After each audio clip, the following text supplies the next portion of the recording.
Kondisi mabuk, anggota TNI tabrak nenek penyapu jalan hingga tewas. Prada JRTE ditahan. Anggota TNI menabrak lansia hingga tewas. Prada JRTE menabrak nenek penyapu jalan Lenonora Senubun hingga tewas pada Minggu 17 September 2023 dini hari.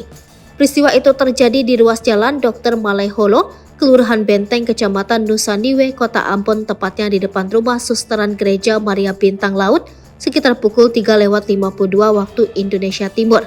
Seorang saksi mata, Markus Puru, mengatakan saat kejadian dia sedang tertidur. Tiba-tiba dia mendengar bunyi benturan pada mobil yang terparkir di depan jalan. Markus pun bangun dan keluar menuju ke arah jalan raya. Saat itu dia melihat ada dua orang tergeletak di jalan raya. Prada JRTE, seorang oknum anggota TNI, diamankan setelah menabrak Leonora Senubun, seorang nenek penyapu jalan, hingga tewas.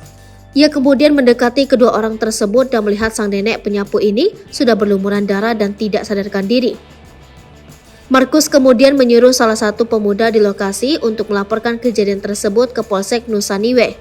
Saat menerima laporan, Polsek Nusaniwe langsung turun ke lokasi untuk mengamankan TKP dan membawa korban ke RSUD Haulusi Ambon. Korban mengalami luka robek pada kepala sebelah kanan, 2 luka robek pada kaki sebelah kanan. Sementara oknum TNI yang merupakan pengendara ini juga diamankan di Polsek Nusaniwe untuk dimintai keterangan.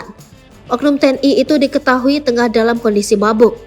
Di pukul 4:50, oknum TNI bersangkutan dijemput oleh Kabekangdam 16 PTM bersama piket Pomdam 16 PTM tiba di Polsek Nusaniwe untuk dibawa ke Pomdam beserta barang bukti sepeda motor miliknya.